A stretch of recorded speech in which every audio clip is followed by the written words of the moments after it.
یہ بات یاد رکھیے، دین اتباع کا نام ہے۔ جو چیزیں شریعت میں ثابت ہیں اس کو کرنے کا نام دین ہے۔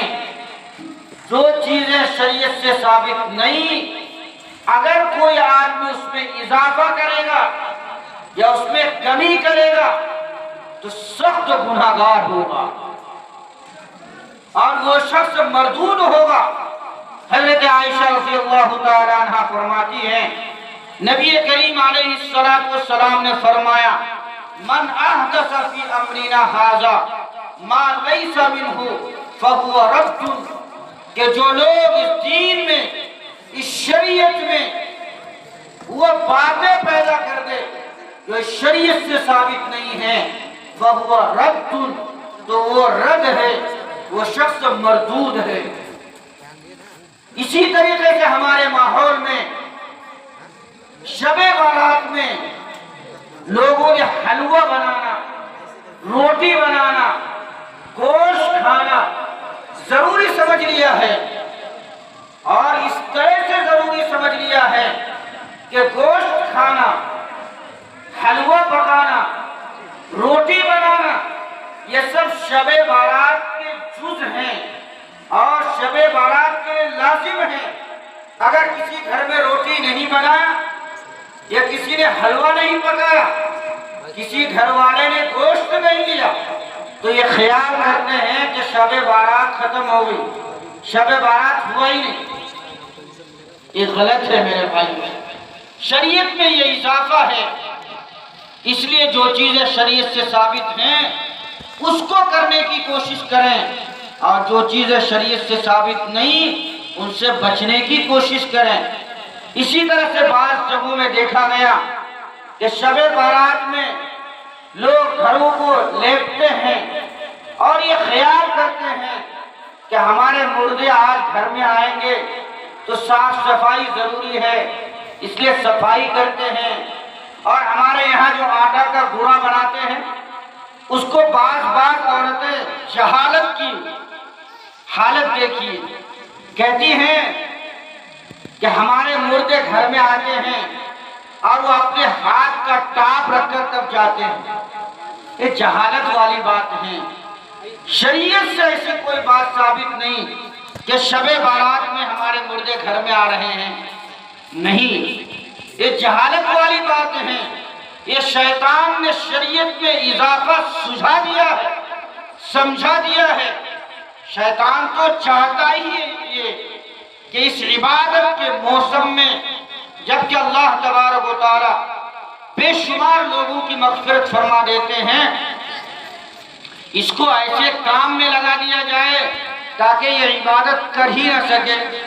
چنانچہ شیطان نے یہ سجھایا کہ جب شب بارات ہو تو اس میں تم حلوہ پکانے میں لگ جاؤ، روٹی بنانے میں لگ جاؤ، گوشت پکانے میں لگ جاؤ، بعض جگہوں میں فاتحہ کرنے میں لگ جاؤ۔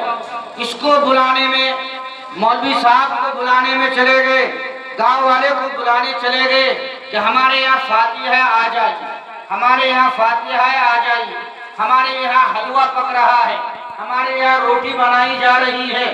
یہ سب شیطان کے دھوکے ہیں جو آپ کو عبادت سے غافل رکھنا چاہتے ہیں۔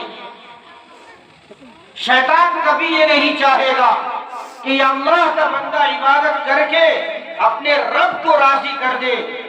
مغرب سے لے کر 10 بجے تک ہمارے لوگ جگ پاتے ہیں، اس کے بعد تو نیند آ جاتی ہے، حالانکہ عبادت کا اصل وقت وہی ہے کہ مغرب بعد عبادت شروع کرے، قرآن پڑھے، نماز پڑھے، تلاوت کرے، اپنے مردوں کے لیے دعا کرے۔ لیکن اسی وقت مغرب کی نماز ہوئی، فاتحہ میں لگ گیا، مغرب کی نماز ہوئی، روٹی بنانے میں لگ گیا، مغرب کی نماز ہوئی، حلوہ بنانے میں لگ گیا۔ ان واحیات کے چکر میں پڑھ کر نہ تو اپنے مردوں کے لیے دعا کر سکا اور نہ ہی کچھ قرآن کی آیتیں پڑھ سکا اور نہ ہی کچھ رکعتیں نماز پڑھ سکا۔ خوش کرنا چاہیے تھا اللہ کو، اس کم بخت نے شیطان کو خوش کر دیا۔ حالانکہ اللہ تعالیٰ نے قرآن میں فرمایا ان الشیطان لکم عدو فاتخذوه عدوا، کہ شیطان تمہارا دشمن ہے، تم اس کو اپنا دشمن سمجھو۔